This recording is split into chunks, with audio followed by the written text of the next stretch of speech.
is why it's important to get this book.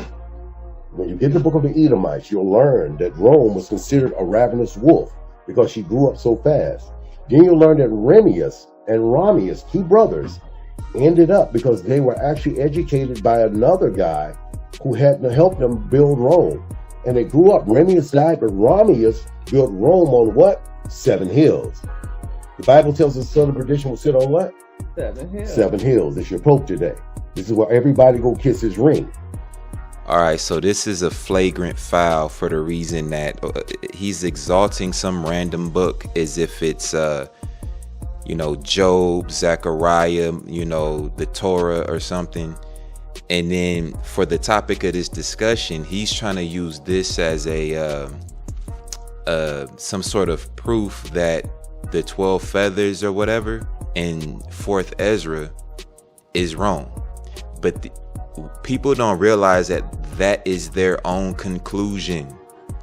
That is their own conclusion. Why are you using these books in the first place when that's not who Ezra or Daniel or John the Revelator is talking about? I say John the Revelator because he mentioned the 7 hills. That's in the book of Revelation. So those 3 men are coincided together. They're talking about the same thing. This is actually what Partner's talking about. Notice how I come right to the book. This is the book of actual Revelation. All right. Chapter 17, and we're going to start at verse 9 just to get right to the point. So it says, and here is the mind which has wisdom. The 7 heads are 7 mountains on which the woman sits. There are 7 kings. Then it gets into the 5, the 1, and then the 1 to make the 7.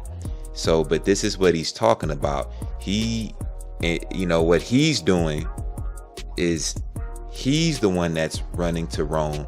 He's the one that's running to different books. He's the one that's doing these things instead of going to the actual prophets. This is the mistake that so-called teachers make when they get on to subjects like this. Is what's the easy way? The easy way is not always the right way. That's what makes it easy. And also you would get misunderstood. You get confused easily. Because then if you read the book that he's talking about reading and saying that's the to get the source from that book, then what would you get out of the Bible when you read the scripture? Yeah, you're going to get a contradiction. And that's what usually happens, because those of us that are Bible readers and get our information from the actual book, those people that go to just random books and guys like this, what will end up happening is when they come to me, like which has happened, they come to me as if I'm wrong. Well, if I'm wrong, then the book's wrong, because I'm quoting from the book. He's quoting from some random book. That's not the prophets. No. You got to put some respect on John's name. You got to put some respect on Daniel's name. You got to put some respect on Ezra's name. You putting respect on the author of these books. And then the thing is, and I just caught this, the book he held up, like, for the subject that he's talking about, what's leading you to talk about just Rome in the first place? You have to deal with that. If you have no authority to be led to it being Rome, you have no authority to. I'm not gonna say the book is not historically accurate, but prove to me that John, Daniel, and Ezra is talking about the events in that book. The history that you chose to grab out of all of the history, you chose to grab that and make it what they talking about. Making it wrong today. That's who you making it to be. You see what I'm saying? Yeah. Daniel gives us these 7. And the Bible's telling us the 7. Daniel gives you these 7. As a matter of fact, let me get that real quick. I'm just doing it again right here. Okay. Now this is from the book. Yes, I'm doing a slideshow, but this is a quote from the book. This is copy and paste. So this you are the head of gold, right? You see it. We do this. You are this head of gold. This is talking about Nebuchadnezzar, because these words were spoken to Nebuchadnezzar. That's why you see them two, father and son, on the left hand side. So boom, let's see what this means. So right here, this is quoted from the book. I don't need to go to some random Edomite book and make up some 7 whatever. And that's what niggas is not catching. Is well, buddy over here said this and it sounds sweet, but what's coming from Daniel through the Most High don't sound sweet. It's clear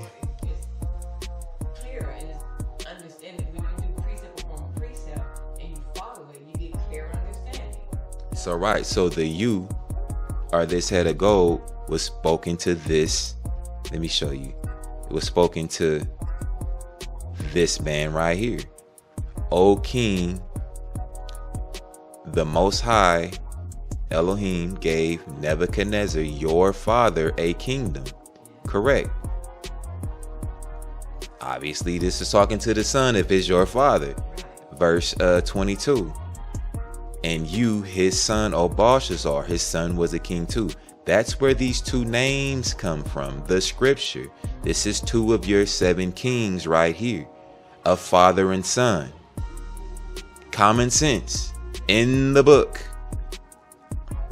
In the book. Emphasis, right? The next kingdom is your Persians.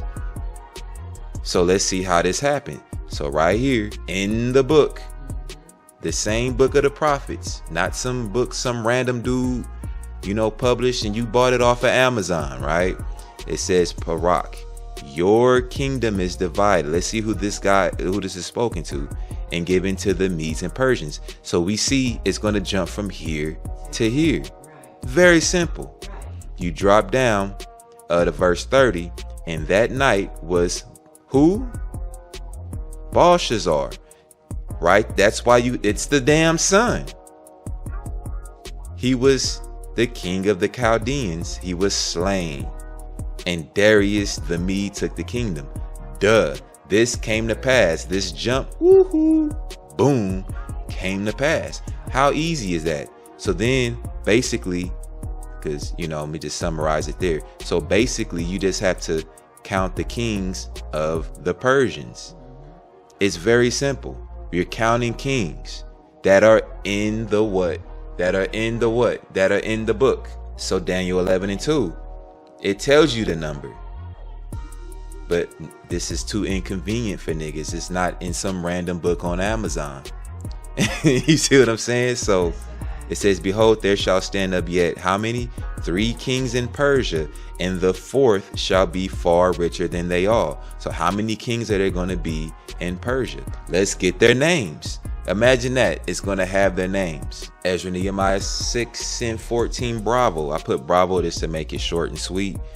This is them, and they built and finished it according to the commandments of the Elohim of Israel, and according to the commandment of Koresh and Darius and Artaxerxes. Now in the KJV, it'll look different. These are the kings of the Persians. So in summary, all I did was see, because niggas hate to read, I just do that. But it's still coming out of the book of the prophets. This is not the book of the Edomite, which has nothing to do with Rome, because Romans are not Edomites. So this is 3 of your kings. Remember, it had 3 and then 1. This is 3 of them, right? The 4th one you see right here. So let's see. As almost said Ezra, Esther 1 and verse 2. In those days when the king Akashverosh, that sounds like, what is it, like Oshkosh Bigosh back in the 80s, but anyway, you know what I'm talking about? So sat on the throne of his kingdom. Let's find out which kingdom that is.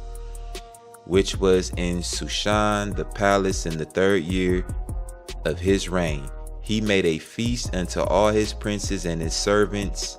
The power of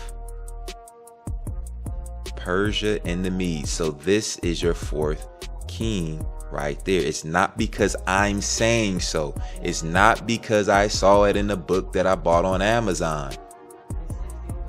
It's book, chapter, verse. It's inconvenient to Negro doctrine. It's inconvenient to YouTube doctrine.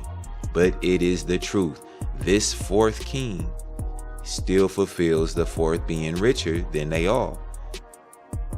The very next verse, when he showed the riches of his glorious kingdom.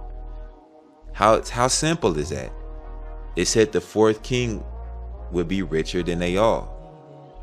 This is your 4 kings of your Persians. That's 6 kings total. There's just one more. This is where you go and then you have your next power change, and it goes here. This is your 3-headed eagle right here that he's making up his own and is going to call it Rome. This is so simple. You see what I'm saying? This is so simple. So it's just going to go to the next one. Daniel 11:2. So remember, we left off at the 4 kings of Persia, the 4th being richer than they all. He is going to stir up all against the realm of Yawan. This Yawan is your Greeks, your actual real Greeks, not some shit that some niggas said is Edomites magically and secretly. This is real Greeks, Yawan, okay? So Yawan, your Greeks, is why that's there. It's going to be one king, as you see here, and a mighty king shall stand up. That one king. This is your 3-headed eagle. This is your 7 heads. This is what Daniel, and this all came from Daniel in the prophets. So if Daniel is saying this, and that book he held up had to do with Edomite, what does that Edomite? That's what niggas is not getting. It has absolutely nothing to do with what these prophets are talking about. Again, I'm not saying we're according to Rome that the book he's reading is not historically accurate. Right. It might be historically accurate. I'm simply stating that it has nothing to do with the subjects of the Bible, because that's not who or what, when, where, how, nothing to do with what the prophets are talking about. Based upon this, you see what I'm saying? It has absolutely nothing to do with it. So saying that, you need this book to get a deeper understanding of who Edom and Rome is and how they started. So saying that, you need this book to get a deeper understanding of who Edom and Rome is and how they started. So he said to use that book to get a deep understanding. No, that's incorrect. You go to the Bible to get a deep understanding. Because if that's the case, what's the purpose for having the Bible? Everybody gonna be running Amazon to be buying all these different books. Yeah. And that's I'm sticking with book, chapter, verse. Yeah, he doesn't realize he's telling everybody to abandon the prophets. Yeah. and use your own imagination and get these books.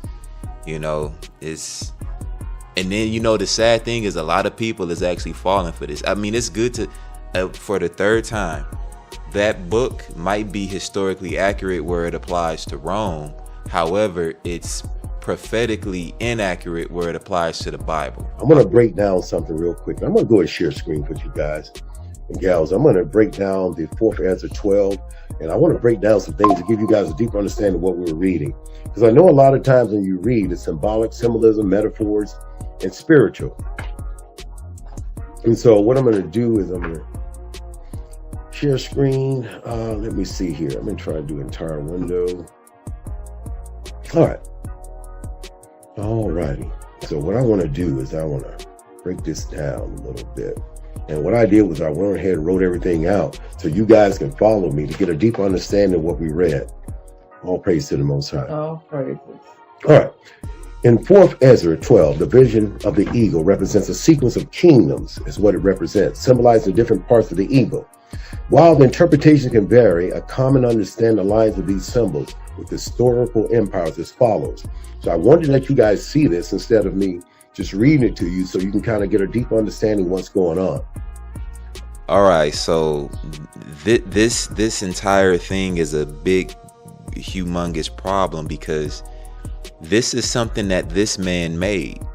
First, the eagle as a whole symbolizes Rome, the Roman Empire. We talked about that. The timeline of this empire was 27 BCE to 476 CE. Now, you can go into the Wikipedia and you can get this, and I put the links here. And we'll go ahead and share this. And this is the problem. Guys are going to Wikipedia and Amazon and buying books instead of going to the main book, which is talking about this entire, discussion. This entire topic is already in the same book that he's already taught people to abandon. How is this not obvious to people? You're saying something is this because you saw it on Wikipedia? That's just like that time that dumbass attorney, remember on that pleading that he did? He didn't go to a published case or statute or constitute. This some bitch went to, remember his retarded ass? But anyways, yeah. Wikipedia is not thus saith the Lord. Well, wouldn't we say to now too? Yeah, but what it's just saying is set up where what it was saying is this is the timeline where it was obvious. But we know these are the descendants now. You understand what I'm saying? So it's just showing the timeline where it's supposed to be set up and broken down. All right. Details. The eagle, a permanent emblem of Rome. It represents dominion and authority of the Roman Empire during this period. So saying that, we know that the Roman Empire is still extended because the British colonies and all of them are descendants of what? Rome and Edom. Now, he just said that the British are descendants of Rome and Edom. This, I've never understood how our people our people don't know the definition of evidence and proof. Evidence is a prerequisite to proof, meaning you have to have evidence to then substantiate a fact to thereby proving it. We think proof is just a random nigga saying some shit on a YouTube video. We think that's proof. The fact that he just made a statement, and because they emotionally attached to it, they think it's true. Again, when I say when people come to me as if I'm wrong and I challenge them book, chapter, verse, they act like I'm trying to cut their heads off and shove a brick down their throat. Like, you see what I'm saying? When I'm just like, hey, I'm not like you. You believed anything, I don't. So prove to me. That's all I'm saying. And they get offended because I'm like, well, how are you getting that 5 + 5 is 1,368,000? That's all I'm asking. That's it. Same people. The 12 feathered wings symbolize 12 successive rulers of emperors of the Roman Empire. Timeline, typically associated with the early emperors from Augustus 27 BCE through Domitian in 96 CE. These emperors played significant roles in establishing and also consolidating the Roman Empire. So it's talking about their main Rome before the other ones broke off, which you call the two heads, Edom and Rome, today that rule. The three heads symbolize three dominant rulers or phases in the latter part of the Roman Empire. Timeline, often linked to the later emperors or divisions of the empire, such as Tetri initiated in Diocletian around 293 CE, and the subsequent rule of Constantine the Great in 306 to 337 CE. These periods were marked by significant internal reforms and eventual adoption of Christianity as a state of religion under who? We know. We read his records. Remember last week you brought them out? The Council of Nicaea. Understand though, again, it's supposed to be a separation of church and state. Supposed to be. What does this say? It was a state religion. It's a state religion. And this is what was used to basically, what did they do? They sent missionaries out amongst our people, set up schools. And when it was done, you can get it even deeper when you read Wisdom of Solomon, chapter 14, verse 15, when it goes into who actually started it. Ignatius Iotis and when you deal with Rodrigo Borgia and his son Sergio Borgia and how they painted the image was changed and they started worshiping him as a god, and then they went out and they said it was an order through kings.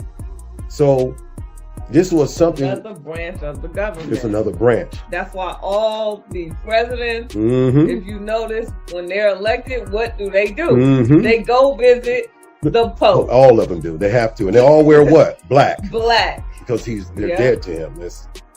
All right, now this all sounds fine and dandy. This might be historically accurate where it applies to Rome. All you're doing is just reading a list that you compiled. Okay, that's all you're doing. What you're supposed to be doing is teaching, and I'm gonna say showing. To hell with teaching. You should be showing, just like how I showed the real 7 heads. You should be showing what you're talking about. All you're doing is saying that you're just reading a list. You're not. The Bible says to prove all things. You're not proving anything. You're just talking about the history of Rome. Show the world how the history of Rome has to do with these 12 feathers. Show the connection. Don't and that has to be defined. They think the Negroes think the connection is how they feel that this is the connection. No, show factually how that Ezra is prophesying about what you're saying he's prophesying. This is what I mean. Okay, so right here he's reading from this book. 2nd Esdras says it right here. Okay. This is how you really teach from the book, not just teach how you feel. So right here in verse 10, it says, and he said unto me, 12 and 10, he said unto me, this is the interpretation. Okay. Let's see if it's gonna say, run to some random book that you buy on Amazon. Okay. The eagle, same eagle that he's talking about, that you saw come up from the sea, is the same beast that came up from the sea in Daniel chapter 7. How do we know this? Let's keep reading.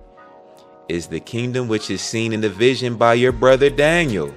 So why wouldn't you run to that book instead of this goddamn Edomite book, again, that has nothing to do with Rome, because Edomites are not Rome. You didn't even show that. You could have easily cracked the book open and read it so it can be cross-examined. Cross-examination, it builds just weights and just balances. You can truly weigh something that way.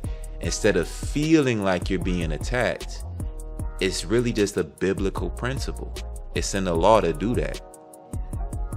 Because what happens is they hide behind, oh, it's in this book. And then it's like they won't read it.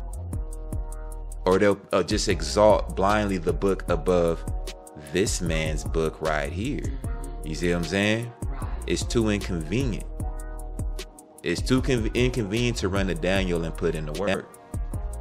And so what they're doing is, again, they want you to read an Edomite book thinking that you're going to get the source that you need to get a deeper understanding.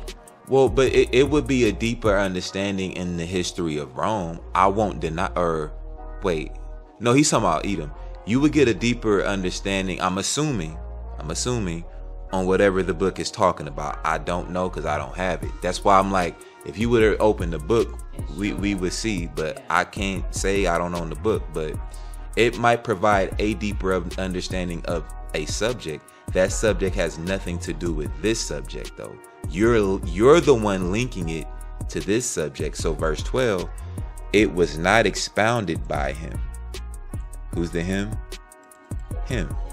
So Esdras, I just showed it at the top of the page, is saying, hey, I'm expounding on what Daniel was talking about. I'm not expounding on what the author of this Edomite book is talking about. So Esdras is telling you, you are wrong. Yeah. Therefore now I declare it unto you. So he's declaring what Daniel is telling us by expounding upon it. How simple is that? You need to know that before you start running off into these, you're feeling, what did he say? Wikipedia. Yeah. Like that dumbass attorney from Ventura County. You need to slow it down. You have a good foundation in the prophets. I just wanted to highlight it. The Vatican is built on a graveyard. It's called a Basilia, which is the city of death. That's what it's built on. The 8 small wings. The 8 small wings symbolize lesser rulers or client kings under dominion of the Roman Empire. Various periods throughout Roman Empire history often corresponds to local kings or governors who ruled under the Roman authority. Little few details. These figures had limited power and were often subject to overreaching control of the Roman emperors. The lion. What does the lion symbolize? The lion symbolizes a Masonic figure or divine intervention. We know that the lion represents Israel and also represents the line of Judah and who? The Messiah himself. That is somewhat true about the lion, but the reason why, it's not willy-nilly just because. So this is the reason why the lion applies to actually Judah. This is 1 Samuel 1:23. Saul and Jonathan were lovely and pleasant in their lives, and in their death they were not divided. This is the punchline. They were swifter than eagles. They were stronger than lions. A lion is about strength. You see what I'm saying? Which is why it applies to Judah. You see what I'm saying? So yes, it does. I just wanted to highlight that. And the eagle is equated to swiftness, speed. You know what I'm saying? So this is just, the root to it, but let's get back to it. Timeline interpreted by some as representing the coming of the Messiah or divine kingdom that challenges the ultimate overthrow of the oppressive regime symbolized by the eagle, because the eagle is truly the symbol. And I've been looking at a lot of times how they always on their TikTok and look at the eagle shaking it and all. They cherish that eagle. So people love talking about this eagle as if it's exclusive to Edom for whatever. I think I know why, because what is that? In Obadiah, it mentions something about exalting himself as the eagle. But again, as we just saw in Samuel, the eagle is equated to a swiftness. So that could be whatever nation. So you saw the Egyptians had eagles on their flags. They're not Edomites or Europeans. A plethora of nations. Shit, Babylon, they called, was it Nebuchadnezzar? And going back to Daniel, the lion and the eagle. That was talking about Nebuchadnezzar. When you use precepts, Nebuchadnezzar is not an Edomite. He's not a European. So, and I don't even know why guys run the flags in the front. It's like eagles have to do exclusively with flags. Eagles have to do exclusively with Europeans. Eagles have to do, and that comes from YouTube. They heard a nigga on YouTube say it.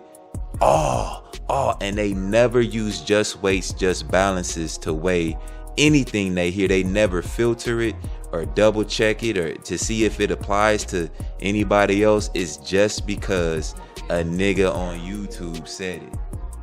This aligns the prophetic visions of a righteous leader who established a just, everlasting kingdom.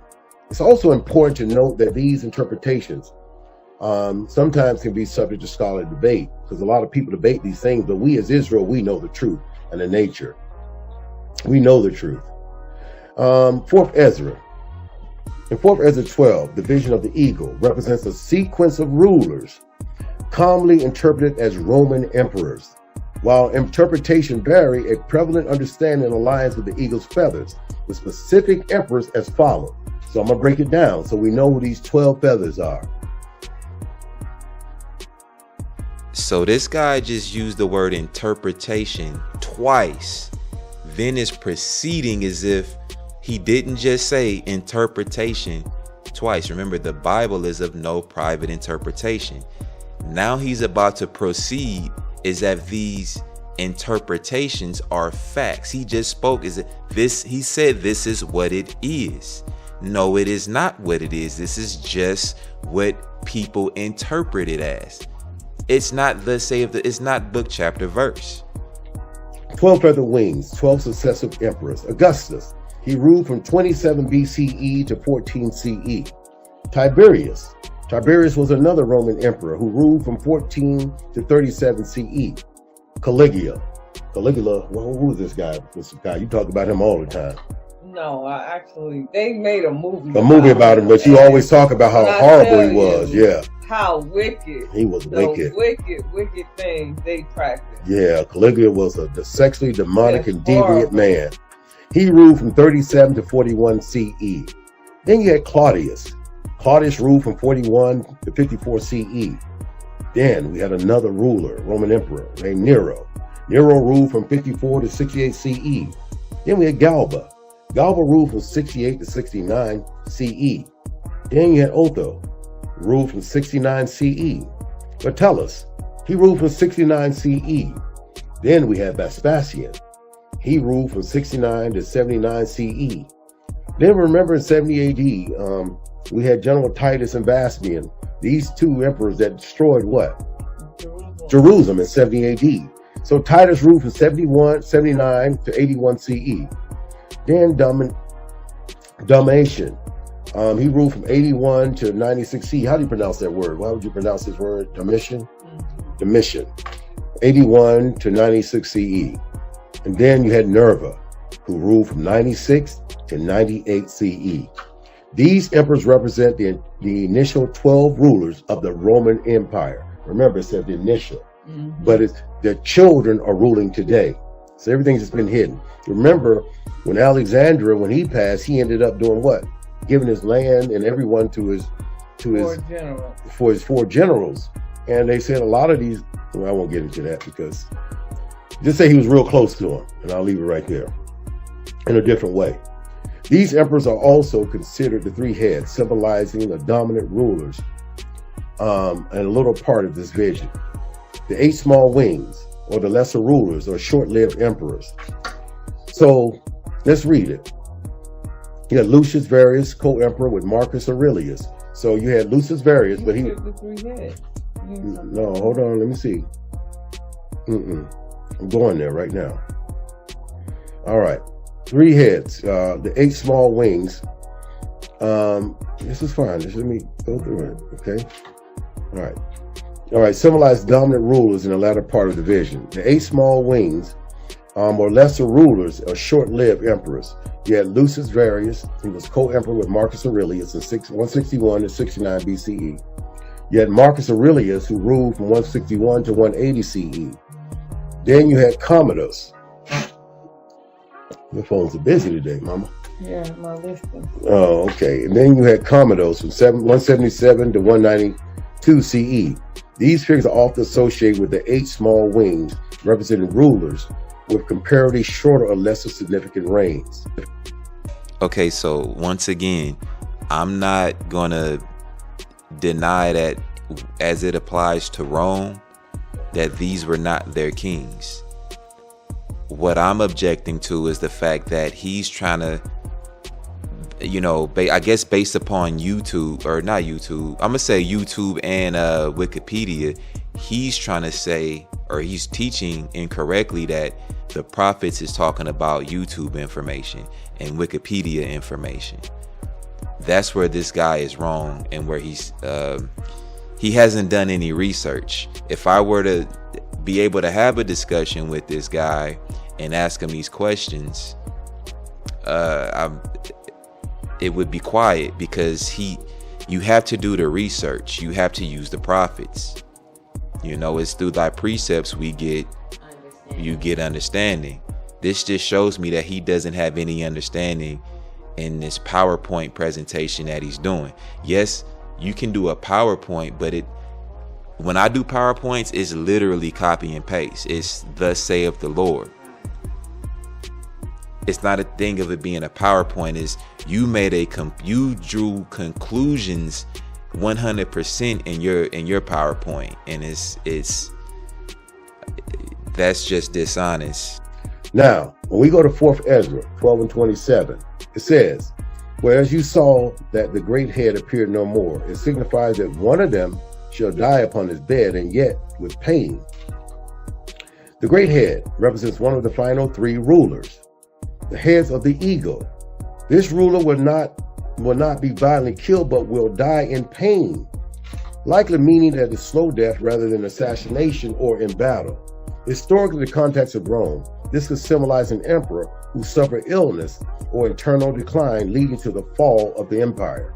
So what happened when Alexander the Great, he got what? Deadly sick. And he's right, and that's in the book. You see Alexander being sick upon his bed and dying. That's in the prophets. It happened, but he's one of the three-headed eagle. He's one of the heads that's dying sick in the bed. Let's get that. So here we are back in 2nd Esdras chapter 12, and this is what he's talking about. Verse 26, it says, and whereas you saw the great head appeared no more, it signified that one of them shall die upon his bed, yet with pain. Now, Buddy said it correctly when he mentioned Alexander, because that's that's the coming to pass of this. We also have the 2 that remain are going to be slain. Keyword. This is the 3-headed eagle. This is how they go out, essentially. So I mentioned Alexander up here, and then the other 2 we've already covered. So let's get that. So now here we are in the Maccabees. Let me go to the top so everybody can see. Man, you lying. 1st Maccabee. And it happened after that Alexander, son of Philip the Macedonian. Macedonian is not a nationality. It is the name of a city. So out of Kittim, he's smitten Darius. But we're going to come back to that. But this Macedonian Alexander, son of Philip, is the first king over the Greeks. That's where, when I first showed that, where that name came from, as the 7th head. He's the 7th head. Now let's see how he goes out. Is he going to die sick upon his bed? Let's see. After these things he fell sick and perceived that he should die. So Alexander reigned 12 years and then died. That's how he went out. He wasn't smitten. Now when you go back to the ones that were smitten, I said we were going to come back to this. Darius, the king of Persia, was smitten by this man. So the other 2 heads, there's one, the one that was smitten. Now let's go and find the other one, because it said it was 2, did it not? We're looking at the book. So now here we are in the book of Daniel. This is the same 3-headed eagle, Babylon, Persia, and Greece. So right here in verse 30, the Babylonian Chaldean king. And that night Belshazzar, the king of the Chaldeans, was slain. Then Darius took the king. This is the same Darius that was killed by the 3rd head. It said he was slain in the Maccabees chapter 1. All this information is in the prophets. There's no need to go to make up your own damn slideshow with your own bullet points and you start moosing, making up your own shit. that's just lazy. That's lazy as hell. The information's in here. Does it not say that he was slain? Did it not say in 1 Maccabees 1:1 that this man was slain by the third king, the third head? Did it not say in that same book and chapter in the Maccabees that the third one would die sick upon his bed? Ladies and gentlemen, like, that's what it is. Thus saith that's from the prophets. Clear interpretation. Though that's no interpretation, that's clear reading. I don't interpret anything. We need to leave the interpretations out. That's the problem. We're so used to interpretations that we think reading verbatim is an interpretation, when it's just reading verbatim. I can copy and paste this and put it on a slide. It's still thus saith the Lord. Buddy in the video can't do that. And so his empire ended up falling. Let's get a precept. Job 18. Let's read Job 18, 5-7, Sister Micaiah. Let's go into how the scriptures talk about these things. We're going to go to the book of Job 18, 5-7. It says, yeah, the light of the wicked shall be put out. Come on. And the spark of his fire shall not shine. Yes. The light shall be dark in his tabernacle. Yes. And his candle shall be put out with him. Yes. The steps of his strength shall be straightened. Yes. And his own counsel shall cast him down. The wicked ruler's power will be restricted, and he will die. It said he would die without honor. That's actually not the precept to that. I mean, it's true, but it just has nothing. The precept is actually the actual account. That's what a precept is. It's the prior account of what you're reading about. That just, it's not a precept. 4th Ezra 2, 12 and 28. But as for the two that remain, the sword shall devour them. The two remaining heads are rulers. We know that we talked about is Edom and Rome. We talked about it in the book of Gad. We talked about it in the book of Edomites. It goes into who these two empires will be, the donkey and the camel. It says the rulers will be destroyed by the sword, representing war. They'll have war. There'll be violence and divine judgment. This is just unlike the first head. These rulers will fall by military conflict, rebellion, or execution. Let's get another precept. Got it right here. Revelation 13 and 10. Because this is important. This is important to know why these people are put in power, but they must fall. Because the Most High wrote this a long time in Revelation. What he would do with these people who took the children, not only children, but the whole world, as we just read, and put them under dominion and brought fear upon the whole earth. So let's read Revelation 13 and 10. He that leads into captivity shall go into captivity. Yes. He that unalives with the sword must be unalived with the sword. Come on. Here is the patience and the faith of the Kodashim. Yes, the patience and the faith. So Revelation 13:10, it says that he that killed with the sword must be killed with the sword. And it says that here's the patience of the saints and the elders, our forefathers.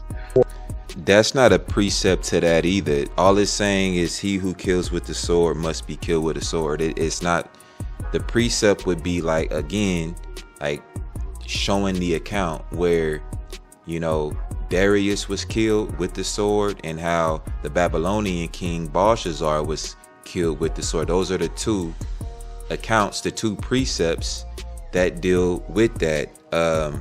What they read is true, but it's just not a precept on topic, because what's his name died sick upon his bed, Alexander, but he killed Darius with the sword. He wasn't killed with the sword.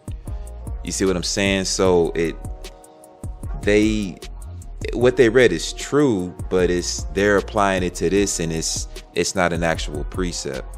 The oppressive rulers who rule by war and bloodshed will fall by the same means. I think I'm actually done with this. Again, this has nothing to, I know people love to feel attacked, but this is just a video at the end of the day. But I just wanted to highlight how, you know, just because something's on YouTube, just because something's on Wikipedia, just because you buy a book from Amazon, that does not make it prophetically accurate. You know, it might be historically accurate. I give you that, but it's not dealing with, and in this subject, it's not dealing with John, Esdras, or Daniel, as the book says it would be John, Esdras, and Daniel. Those are the prophets of the Most High. That's all this is addressing.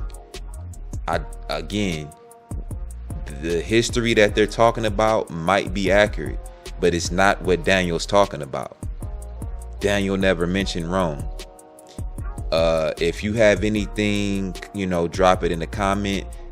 Hopefully it's nothing emotional, what you think, how you feel. I don't care how people feel, what they think. I just don't care. But if you have a statement backed by, you know, book, chapter, verse, I respect that over just a feeling or opinion that you have. But that being said, that's all I have for now, as it is written, and I'm out.